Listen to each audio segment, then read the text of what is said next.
¿Puedo ayudarla? Sí, claro. He venido a denunciar un terrible crimen. ¿Y cuál es ese terrible crimen? Este. Mierda, lo he contado fatal. Una rápida lección de historia. Todo empezó cuando el Joker y yo rompimos. Fue de mutuo acuerdo. Y muy pronto me volví a levantar, lista para dar rienda suelta a la feroz diosa que llevaba dentro.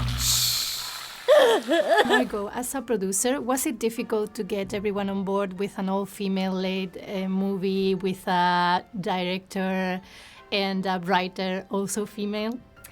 I think it was difficult to get everyone on board with the idea of an R-rated female ensemble action film simply because it hadn't really been done yet. And I think generally there's hesitation when you got to put a lot of money forward to do something that hasn't been proven yet. So I totally understood. I understood the hesitation, and actually I'm just so happy that the studio did agree to do this film and have a second-time young female director at the helm and really believe in it and push it forward. I think it was pretty impressive that they took that chance, and hopefully it's successful and people keep doing it. The action in this movie looks amazing.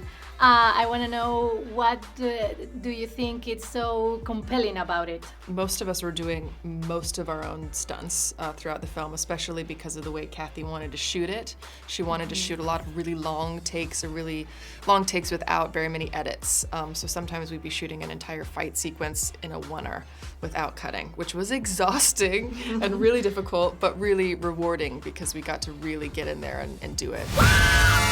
It was a lot of fun. Yeah. It's, 8711, the stunt team, they trained us for a total of close to 5 months. And each one of us had a different style. I was trained in more of a street fighter style, mixed martial artist.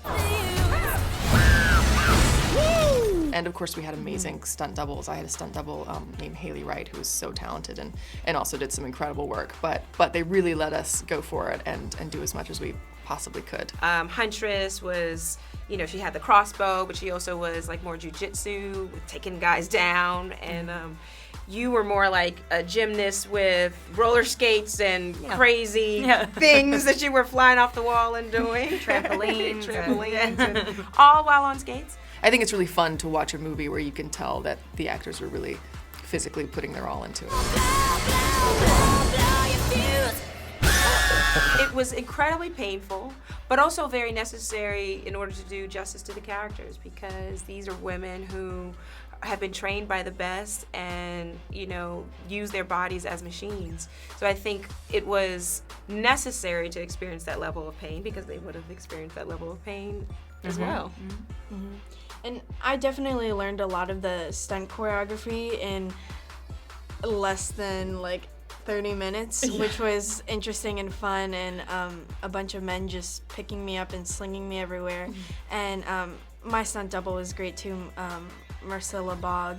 And I think the majority of my training actually was magic, and I was working with a magician and learning how to pickpocket and learning how to work with cards. Wow, that is amazing.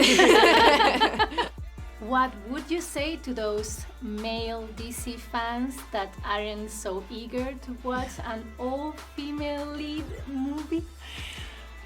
Well, I would say that it's definitely very unique and interesting, because there's never been really anything like this before. I would say that I've loved male-driven action films my whole life. I relate to characters because they're human, not because of a specific gender. And dudes are gonna come see this movie and find themselves in these characters and the situation, because it's just on a basic human level, the question of what would I do if I was in that situation? Yeah, maybe I would have done that, or maybe I'm shocked that they did that and I'm intrigued. So, and it's for everyone. I don't think there's, it's certainly empowering to see women on the screen performing these characters and being being badass and fighting and all of those things. But I don't think there's anything about the film that excludes the male experience at all. I think these women are just really fun to watch. So I don't think there's any reason why everyone shouldn't want to come see this film. It's not a question of gender, it's a question of which character you just relate to in the circumstances. And I think there's also guys who are such fans of the comics. You know, the Birds of Prey comics, Harley Quinn comics are so well written and fascinating and wild and quirky that, you know, I think if you're a fan of the comics, or if you're not a fan of the comics as well, but I think especially the guys who are fans of the comics will love this movie. I mean, hey, men can be feminists too. There's nothing wrong with that. It's been hinted in the comics, but is Harley Quinn bisexual in the movie or in the screen? And would you like to explore that a bit more? I've been pushing to do a film with Poison Ivy for a long time. She's a character I love, and I love the relationship between her and Harley in the comics. I mean, I enjoy the friendship they have, and I enjoy the romantic side, and both comics, different comics kind of delve one side or the other. I'd definitely be keen to explore either versions of a relationship with Poison Ivy on screen. Tendremos que trabajar juntas. ¿Vale?